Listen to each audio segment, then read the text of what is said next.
In less than 24 hours before this episode was posted, the Los Angeles Clippers suffered their 14th loss in 16 games. Only 4 teams have worse records than the Clippers. 2 of them, namely the Brooklyn Nets and Washington Wizards, are tanking by choice. As for the other 2, the Indiana Pacers don't have their best player Tyrese Haliburton and suffered other injuries. The New Orleans Pelicans are, well, they're just terrible. So, which category do the Clippers belong to? Welcome back to All I Do Is Talk. First, the Clippers cannot afford to tank for sure because the Oklahoma City Thunder own their 2026 first-round pick. In the last similar scenario in 2011, the Clippers traded their first-rounder, Baron Davis, to the Cleveland Cavaliers for Mo Williams and Jamario Moon. The Cavs selected Kyrie Irving with that pick, just so you know. Then, are the Clippers just a bad team? Well, statistically, yeah. They are within the bottom 10 on both offense and defense.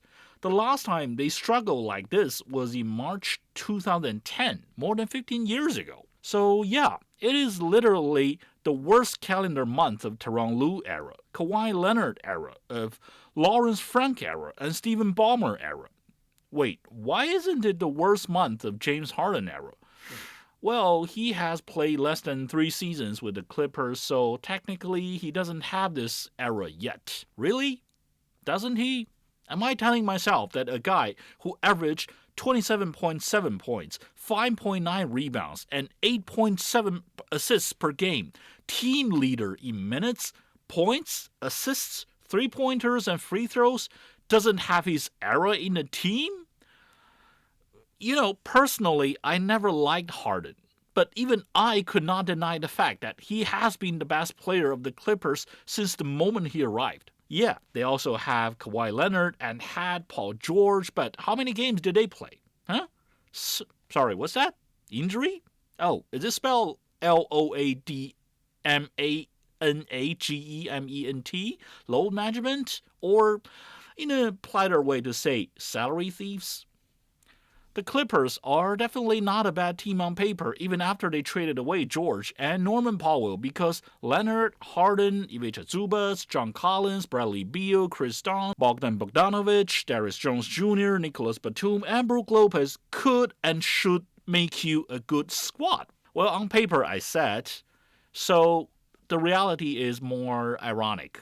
When the Clippers signed Beal, most people were like, what could possibly go wrong? It's a 2-year, $10.9 million contract, which is basically free considering what Beal could contribute to the team even in his 70% of strength. Well, it turned out that Beal is free from actually playing.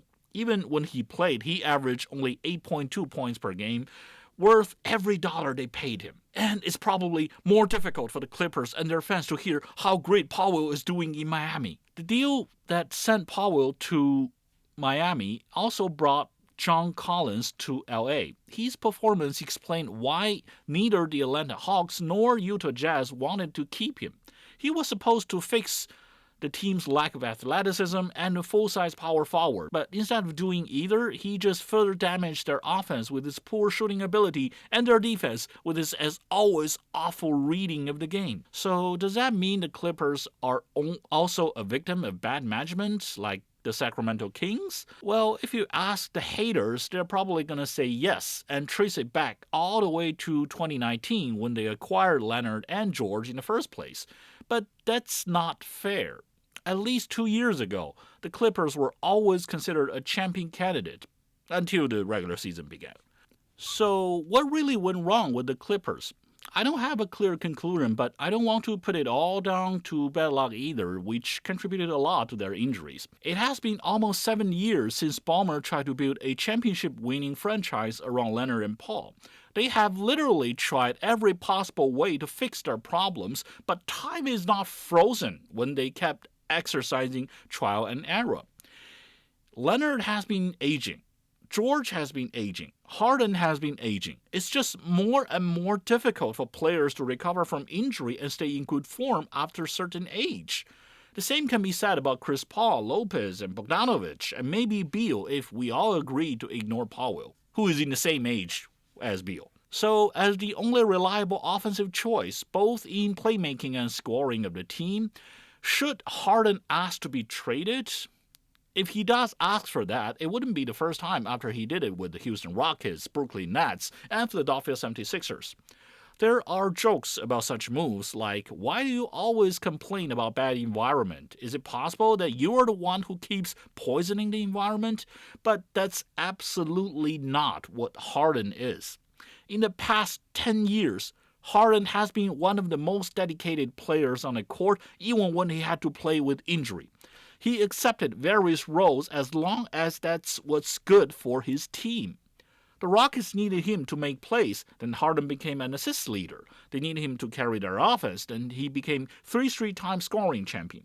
The Nets needed him to orchestrate on the side of Kyrie and KD. He did it with no questions asked. The 76ers wanted Harden to be the second in command to Joel Embiid. He delivered. Then Embiid was injured and Harden needed to score. He responded with two 40-point games against the Celtics. Now, Harden is dealing with the same situation in the Clippers. So the question is, when does it end? I have no doubt that Harden is willing to accept any role or any change to win the ring. I mean, look at him. He is even starting to shoot mid-range jumpers and working in the low post.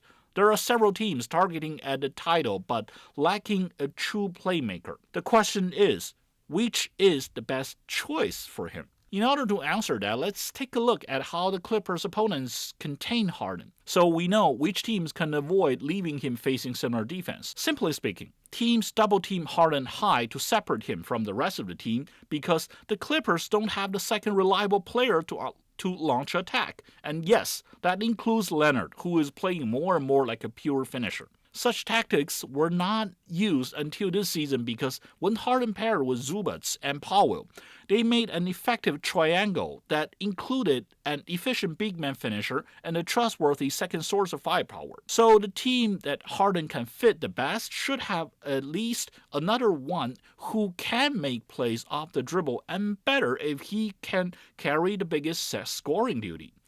They should have good spacing to punish the opponents for constantly double-teaming Harden, or other methods to achieve the same effect. A big man who can do more than catching and finishing would help, and more so if he knows some tricks in the high post. Finally, the team are in a win right now mode because Harden is already 36, and they must have enough assets to trade for him, and they're willing to make the move. I had 3 candidates, but the Minnesota Timberwolves were ruled out because there's no way they can squeeze out enough assets to make a convincing offer to the Clippers that leaves the Cleveland Cavaliers and Rockets on the table. I am convinced that there's no hope for Darius Garland to ever meet the Cavs' expectations on him, and his 5-year, $197 million contract will be put into the best use if it can be traded for Harden. Of course, the Cavs need to keep Jarrett Allen and DeAndre Hunter to remain competitive. As for the Rockets, from the moment they traded for Kevin Durant, they pushed the speed up button and entered the win right now mode, but despite the fact that their core star Alperen Sengun is still young. As for if Harden can make the team better, well, let's put it this way. No matter how much you expected from the Rockets before Fred VanVleet, before his season-ending injury, you can always double it if they land Harden. That's all for today. Thank you for listening, and let's see if I can find anything else interesting to talk about soon.